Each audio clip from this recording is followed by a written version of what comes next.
Hello friends, எல்லோருக்கும் வணக்கம். Welcome to young investor channel. Market leave, but இருந்தாலும் பார்த்தீங்கன்னா சில இம்பார்ட்டன்ட் அப்டேட்ஸ் எல்லாமே டிஸ்கஸ் பண்ணிட்டு இருக்கிறோம். குறிப்பாக லாஸ்ட் அப்டேட்ஸ் எல்லாமே பார்த்தோம். ப்ளஸ் நீங்கள் கமெண்ட்ஸ்லேயே நிறைய டவுட்ஸ் கேட்டிருக்கீங்க. அது போக சில அப்டேட்ஸும் வந்திருக்கு, ஒன்றா டிஸ்கஸ் பண்ணலாம். ஸோ ஃபஸ்ட்டு ஜைடஸ் லைஃப் சயின்ஸை பற்றி சொல்லிடுறேன். ஸோ ஜைடஸ் லைஃப் சயின்ஸும் பார்த்தீங்கன்னா ஆப்பர்ச்சுனிட்டி லெவல் கிட்ட வந்துருச்சு. ஸோ அதோட வேல்யூ பார்க்கும்போது 880 இருந்துச்சு. ஸ்டாக் ப்ரைஸ் நான் பார்க்கும்போது லாஸ்ட் மார்க்கெட்டில் 19 டைம்ஸ் ஏர்னிங்ஸில் இருக்கிறாங்க. என்ன கேட்டால் இந்த மார்க்கெட் ப்ரெஷர் சுச்சுவேஷனில் இன்னும் கொஞ்சம் டவுன் வர சான்சஸ் இருக்குது ஜைடஸ் லைஃப் சயின்ஸில். நான் அதனால தான் அதை வெயிட் பண்ண சொல்லியிருந்தேன் அந்த ஃபார்மா ஸ்டாக்கு. ஏன்னா அது கொஞ்சம் டவுன் ட்ரெண்ட் வரலாம், ஒரு 800 to 800 பிரேக் பண்ணி கீழே வரலாம். அதனால ஜைடஸ் லைஃப் சயின்ஸில் வெயிட் பண்ண சொல்லியிருந்தேன். ஸோ ஆல்ரெடி ரெட்டிஸ் நாட்கோ ஃபார்மாவில் நம்ம ஃபோக்கஸ் பண்ணியிருக்கிறோம். இப்போ இருக்க மார்க்கெட் ப்ரெஷர் சுச்சுவேஷனில் ஆப்பர்ச்சுனிட்டிஸை வெயிட் பண்ணி ஸ்லோவாக யூஸ் பண்ணலாம். அந்த பேசிஸில் தான் ஜைடஸ் லைஃப் சயின்ஸை வெயிட் பண்ண சொல்லியிருந்தேன். பட் அது பார்த்தீங்கன்னா கிட்டத்தட்ட நம்மளோட ஆப்பர்ச்சுனிட்டி லெவலுக்கு வந்துட்டு இது ஜைடஸை பொறுத்த வரைக்கும் அப்டேட்டு. இன்ட்ரெஸ்ட்டாக இருக்கிறவங்க உடனே வாங்குறீங்கன்னா அது உங்களோட ஓன் ஒப்பீனியன். பட் நான் இதில் ஸ்லோவாக தான் வெயிட் பண்ணி வாங்கலாம் அப்படின்ற ஐடியாவில் வந்துட்டேன். நெக்ஸ்ட்டு அசோக் லைலாண்டோட ஸ்டாக் பற்றியும் கேட்டிருக்கீங்க. அது இப்போ இருக்க ரேஞ்சில் ஆப்பர்ச்சுனிட்டியான்னு சொல்லி. அசோக் லைலாண்டு கிட்டத்தட்ட 196 இருக்குது. அதுவும் பி ரேஷியோ 20 கிட்ட வந்துடுச்சு. அசோக் லைலாண்ட் 264 வரைக்கும் போனாங்க. ஸோ ரீசெண்ட் டேஸில் நல்ல டிவிடெண்ட்லாம் கொடுத்துருக்கு. இவங்க ஹெவி கமர்ஷியல் வெஹிக்கிள் செக்மெண்ட்டில் பார்த்தீங்கன்னா மார்க்கெட் டாமினேட் பண்ணுறாங்க. பட் லாஸ்ட் அவங்களோட சேல்ஸ் எல்லாமே பெருசாக இல்லை. அசோக் லைலாண்ட் சேல்ஸ் டிக்ளைன் தான் இருந்துன்னு நினைக்கிறேன். ஸோ ஸ்டாக் ப்ரைஸ் விழுது. எனக்கு தெரிஞ்சு மேபி நெக்ஸ்ட் குவார்டர் ரிசல்ட்ஸ் எல்லாமே வரும். அடுத்தது ஃப்ரெஷ்ஷாட்டு எல்லா கம்பெனிஸோட குவார்டர்லி ஏர்னிங்ஸ் எல்லாமே வரும். அதுக்கப்புறம் பார்த்துட்டு இப்போதைக்கு இதில் அசோக் லைலாண்டில் ஃபோக்கஸ் பண்ணலாம்.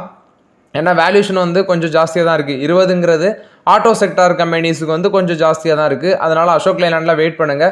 160 170 வரும் பட்சத்தில் அசோக் லைலாண்டில் ஃபோக்கஸ் பண்ணலாம். இப்போதைக்கு அதை வெயிட் பண்ணுறது தான் பெட்டருங்கிறது என்னோட கருத்து. அசோக் லைலாண்டில் நான்லாம் 130 120 வாங்கினேன்.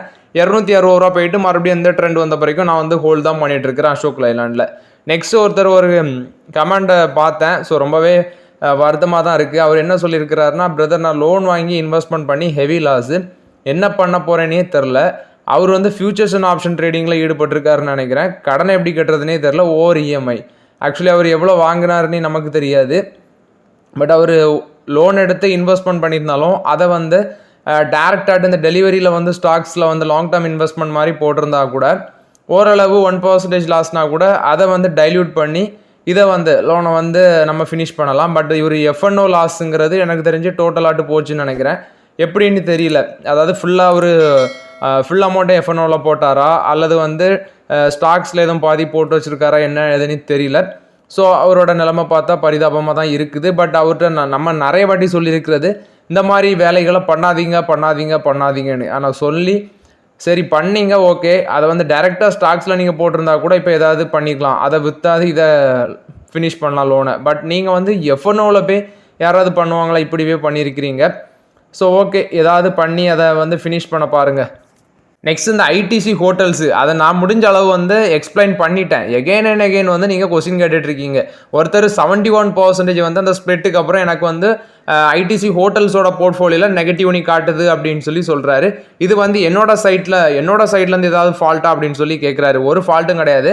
அது ஒவ்வொருத்தங்களுக்கு அவங்களோட ஸ்டாக் குவான்டிட்டியை பொறுத்து அவங்க ஆவரேஜ் ப்ரைஸில் பார்த்தீங்கன்னா ஒருத்தங்களுக்கு ஒரு மாதிரி காட்டுது. எனக்கு ஒரு % ஆஃப் நெகட்டிவ் இருக்குது, உங்களுக்கு ஒரு % நெகட்டிவ் இருக்குது.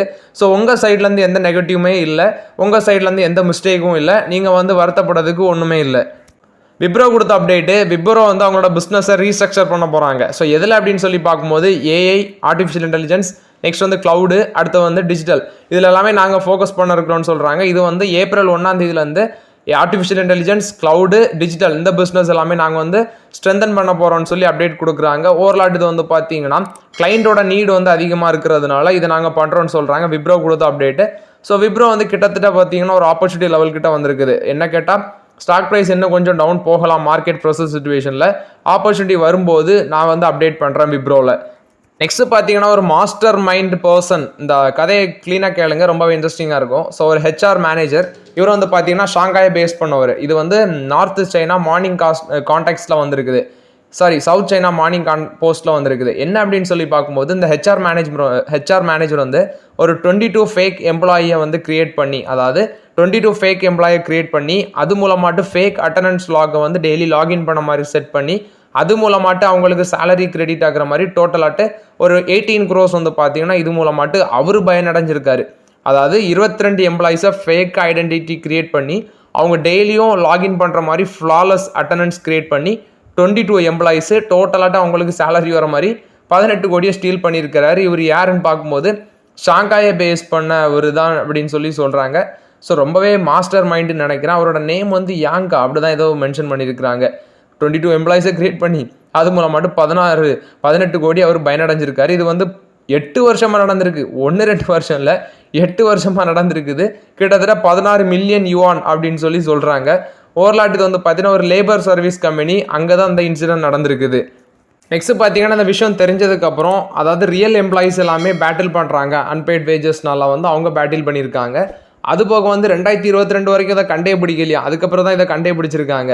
ஸோ இவரோட நேம் வந்து யாங் தான். இப்போ அவர் சென்டென்ஸ் பண்ணி அதாவது அரெஸ்ட் பண்ணி கிட்டத்தட்ட ஒரு 10 இயர்ஸ் வந்து பார்த்தீங்கன்னா அவரை வந்து ஜெயில் பண்ணியிருக்காங்க. 2 months இப்போ ப்ரிசனில் இருக்கிறாரு. யாங் வந்து 1.1 மில்லியன் யுவான் 1.2 crores வந்து ஃபேமிலிக்கு வந்து ரீபே பண்ண சொல்லியிருக்காங்க. ப்ளஸ் வந்து அடிஷ்னல் 1.2 மில்லியன் யுவான் வந்து பார்த்தீங்கன்னா ரீபே பண்ண சொல்லியிருக்காங்க. 1.3 crores டோட்டலாக இப்போ அவர் ஜெயிலில் இருக்கிறாரு. ஸோ இது மாதிரி வந்து மாஸ்டர் மைண்டாக வேலை பார்த்தா கடைசியில் கம்பி தான் என்னணுங்கிறது ஒரு உதாரணம்.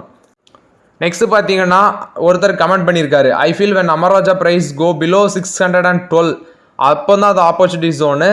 Now itself why are you saying Amararaja is an opportunity அப்படின்னு சொல்லி, அதாவது நீங்கள் எப்படி சொல்கிறீங்க இப்போ ஒரு ஆப்பர்ச்சுனிட்டி லெவல்னு சொல்லி. ஸோ ஆக்சுவலி நான் அதை வந்து எக்ஸைட் இண்டஸ்ட்ரீஸ் இவங்களோட ரைவல்ஸாக இருக்கிறாங்க, அவங்களோட கம்பேர் பண்ணி அமராஜா ஒரு ஆப்பர்ச்சுனிட்டி ஜோனுக்கு வந்திருக்குன்னு சொன்னேன். ஏன்னா எக்ஸைட் வந்து 36 டைம்ஸ் மேலே ஏர்னிங்ஸ் இருக்குது, இவங்க வந்து 20 டைம்ஸ் ஏர்னிங்ஸ் கீழே வந்திருக்காங்க. ஸோ அந்த இதில் வந்து ஒரு ஆப்பர்ச்சுனிட்டி, அதாவது ஆப்பர்ச்சுனிட்டி மீன்ஸ் ஸ்லோவாக யூஸ் பண்ணால் தான் நமக்கு அது தெரியும் அந்த ஸ்டாக் வந்து எவ்வளோ வரும் அப்படின்னு சொல்லி. நானும் அப்படி தான் பண்ணுவேன். இப்போ வந்து அமராஜா 950 இருக்குது ஒரு எக்ஸாம்பிளுக்கு, அதில் 1 வாங்கிடுவேன், 1 இல்லை 2 வாங்கிடுவேன். அடுத்தது மறுபடியும் அதுலேருந்து ஒரு 100 200 இறங்கினாலும் எனக்கு வருத்தம் கிடையாது. அடுத்தது அதில் ஸ்லோவாக யூஸ் பண்ணுவேன். அப்படி தான் என்னோட ட்ரெண்ட் இருக்கும். அதாவது ஒரு ஸ்டாக்கில் நம்ம வாங்கினா தான் தெரியும் இது வந்து அடுத்தது என்ன அப்படின்னு சொல்லி தெரியும். நம்ம வந்து டேரெக்டாக நான் இதில் தான் போய் வாங்குவேன்னா அது வந்து யாராலையும் கணிக்க முடியாது, இவ்வளோ தான் விழும் இவ்வளோ தான் போகுங்கிறது. இதுதான் stock market. So Amararaja battery வந்து நான் ஏன் வந்து ஒரு ஆப்பர்ச்சுனிட்டி கிட்ட வந்துட்டு தான் சொன்னேன். பட் இப்போ வந்து ஆப்பர்ச்சுனிட்டி ஜோனை யூஸ் பண்ணலான்னு சொல்லலை, பட் கிட்ட வந்திருக்குது. மேபி இன்னொரு 100 to 200 வரைக்கும் டவுன் போகலாம். இது அமராஜாவில் என்னோட ஒப்பீனியன். பட் ரைவல்ஸை கம்பேர் பண்ணும்போது அமராஜா வந்து வேல்யூஷன் சீப்பாக தான் இருக்குது. நெக்ஸ்ட் GM பிவரேரிஸ், அதாவது GM பிரிவரிஸ் லிமிடெட், அந்த ஸ்டாக்கை பற்றி டிஸ்கஸ் பண்ணுங்கன்னு சொல்லி கேட்டிருக்காரு. அந்த ஸ்டாக் வந்து 626 ரூபாயில் இருந்துச்சு. 9 டைம்ஸ் தான் ஏர்னிங்ஸ் இருக்குது அப்படின்னு சொல்லி பார்த்தா அது வந்து வெறும் ஸ்மால் கேப் கம்பெனியாக தான் இருக்குது. ஒரு 1000 crores தான் மார்க்கெட் கேப்லேஷன் இருக்குது. ஸ்மால் கேப்லலாம் பார்த்தீங்கன்னா பெருசாக தைரியமாக உள்ளே போக முடியாது.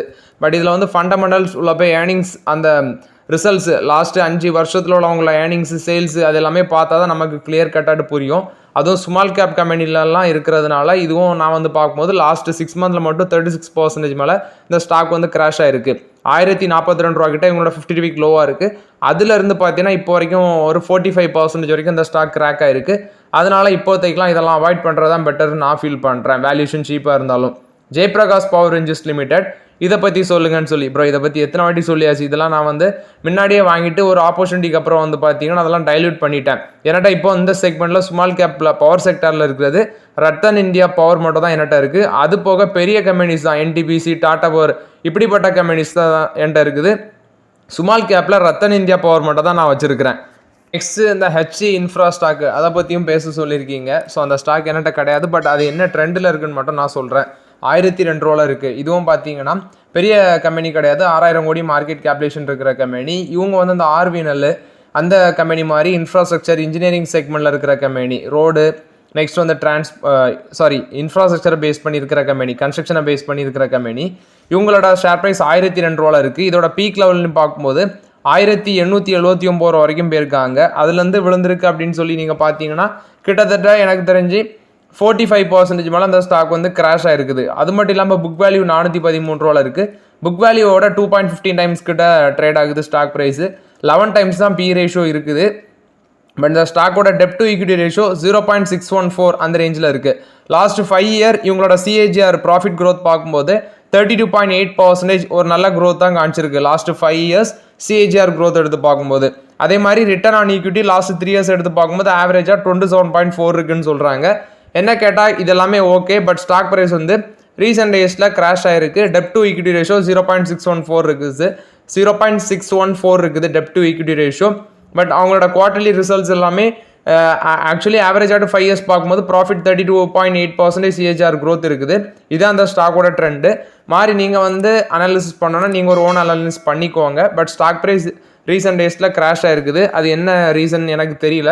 அது உள்ளே போய் எல்லாமே என்ன நோண்டி பார்த்தா தான் தெரியும். அதாவது 4 வருஷத்துலோட அதோட ரிசல்ட்ஸ் எல்லாமே பார்த்தா தான் தெரியும். அதுக்கு வந்து ரொம்பவே டைம் ஆனும், ஒன் டேலாம் சொல்லிட மாட்டேன். ஸோ டைம் கிடைக்கும்போது இன்னும் சில டீட்டெயில்ஸ் வந்து இதில் வந்து நான் தேடி உங்களுக்கு அப்டேட் பண்ணுறேன். நெக்ஸ்ட் இந்த Penney stocks bro please list best Penney stocks அப்படின்னு சொல்லி கேட்குறீங்க. பென்னி ஸ்டாக்ஸ்லாம் இன்வெஸ்ட்மெண்ட் பண்ணுறது ப்ரோ, நான் ஓப்பனாக சொல்கிறேன். நான்லாம் வந்து சும்மா தான் அதெல்லாம் வாங்கி போட்டிருக்கிற ஒரு 5-6 பென்னி ஸ்டாக்ஸ். ஏதாவது ஒன்று லக்கில் மேலே போகும் அப்படி தான். அதில் வந்து தைரியமாட்டலாம் பென்னி ஸ்டாக்ஸ்லாம் வாங்க முடியாது. ஏதாவது ஒன்று லக்கில் அப்படி மேலே போகிறத வச்சு தான் இருக்குது பென்னி ஸ்டாக்ஸில் எல்லாமே. நெக்ஸ்ட் பார்த்தீங்கன்னா எல்ஜி எலக்ட்ரானிக்ஸ். இந்த எல்ஜி எலக்ட்ரானிக்ஸ் இந்தியா வந்து 15,000 கோடி ஐபிஓ வராங்க. ஸோ இந்த ஐபிஓக்கு வந்து பார்த்தீங்கன்னா செபி வந்து அப்ரூவல் கொடுத்துட்டாங்க. 15,000 கோடி ஐபிஓக்கு வந்து செபி அப்ரூவல் கொடுத்துருக்காங்க. ஸோ ஒரு சவுத் கொரியன் கம்பெனி இவங்க ஹியூண்டாய் மோட்டர்ஸ்க்கு அப்புறம் ஐபிஓ வராங்க. ஆஃபர் ஃபார் சேலில் தான் ஸ்டாக் வந்து கிட்டத்தட்ட 15% வந்து டைல்யூட் பண்ண இருக்கிறாங்க. இது வந்து எல்ஜி எலக்ட்ரானிக்ஸ் கொடுத்த அப்டேட்டு. நெக்ஸ்ட் தால்மியா பாரத்தும் ராம்கோ சிமெண்ட்டும் வந்து பார்த்தீங்கன்னா தமிழ்நாடு கவர்மெண்ட் வந்து ஒரு மைனிங் டேக்ஸ் போட்டிருக்காங்க. அதை பற்றி அவங்க சில விளக்கங்களை சொல்கிறாங்க. என்ன அப்படின்னு சொல்லி பார்க்கும்போது ஃபர்ஸ்ட் ஆஃப் ஆல் வந்து சிமெண்ட் இண்டஸ்ட்ரியை வந்து ப்ரெஷர் சேலஞ்சை நாங்கள் ஃபேஸ் பண்ணிட்டு இருக்கிறோம். இந்த சமயத்தில் வந்து கிட்டத்தட்ட 160 per ton வந்து ராயல்ட்டி ஆன் லைம்ஸ்டோன் மைனிங் வந்து கவர்மெண்ட் இம்போஸ் பண்ணியிருக்கிறது எங்களுக்கு ஒரு பெரிய சுமையாட்டு மாறலாம் அப்படின்னு சொல்லி சொல்கிறாங்க.